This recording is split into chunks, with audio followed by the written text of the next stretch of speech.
Our series, A More Perfect Union, aims to show what unites us as Americans is far greater than what divides us.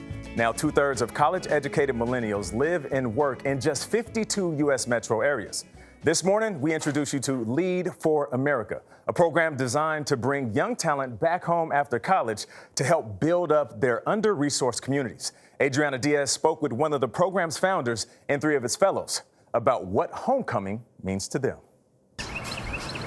The quiet of Wilson, North Carolina is only interrupted when the outside world rolls through. Train number 80 will be arriving next at Wilson Station. I wanted to get you up here. This is home for 25-year-old Dante Pittman. I appreciate you. And the last place he thought he'd be after going to UNC Chapel Hill and working as the state attorney general's assistant in Raleigh. Most of the folks that I polled said I should stay right where I was, but thank goodness for good family who said you need to come on back home. He did, to work for the city of Wilson, thanks to Lead for America, a nonprofit that provides college grads with 2-year fellowships in their hometowns. I feel like every day I have the opportunity to change someone's life. Our generation wants to have a tremendous impact on our communities. In my opinion, the best way to do that is to go back to where you started. Forget about that shiny big city. Yeah, well, you know, first time I went to New York, I saw a 10-pound rat, so it's not that shiny. 25-year-old Benya Kraus. All right, see you soon. Helped create Lead for America so that hometowns everywhere can hold on to homegrown talent. That is amazing. Her family's been in small-town Waseca, Minnesota for 6 generations. What is the impact of the brain drain that happens when, people go off to college and then they don't come back? There's a material cost to what happens when there's brain drain, right? We see rural hospitals closing, schools unable to find teachers. I think that also sends this feeling that there's not much hope, that this place isn't one that is appealing for bright people. The 2-year-old program has placed almost 100 fellows in jobs back home. That includes small towns, rural lands, tribal communities, and also economically distressed urban neighborhoods.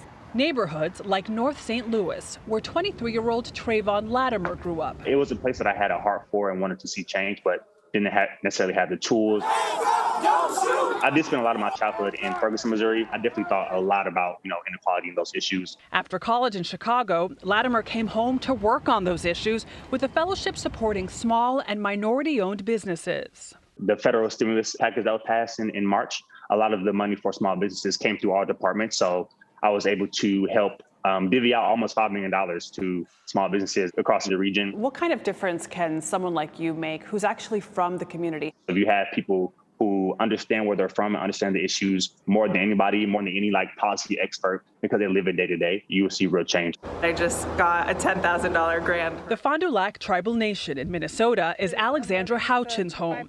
With Lead, she's expanding food sustainability for her tribe. What does it mean to you that through this fellowship you can stay home and you can do the work you want to do? It means everything. I just feel really blessed to feel so believed in, and it keeps me motivated. Thank you. Back in Wilson, Pittman got a promotion. He's now the city's human relations director. I can tell you that being in charge of a department at 25 is not something that I thought I was prepared for, and is certainly not normal. But it was possible because he came home. For CBS This Morning, Adriana Diaz, Chicago. So you can go home again and thrive. We take exception. Dante Pittman, we think you're great, but was the rat really 10 pounds? No, well, I more than 8. Yes. I was going to say, I want to defend our New York City rats. They're actually very friendly. We counter them. But it does show you can go home again and you can thrive. I'm finding people are having a newer appreciation, too, for going back home. Yeah. And 2 years is a good amount of time. If you want people to stay, a lot can happen in 2 years. Yeah. You meet somebody, you get a routine down, you might not leave at the end of it. Yeah, and I truly feel like I'm living the dream here in the big city, but my heart is in Seattle, Washington, where I was raised. So oftentimes I think about what I could be doing in the communities that I was raised in. But sometimes you have to leave your city. I think that's true. Take over the world to appreciate it and Yep. also learn a little bit more, become a little bit more worldly, and then you can come back and provide more. You're bringing back more. You're bringing home more. Well, you're still in value. the taking over the world part, Mr. Sportscaster. Oh, thank you. I just think that's so cool. So cool.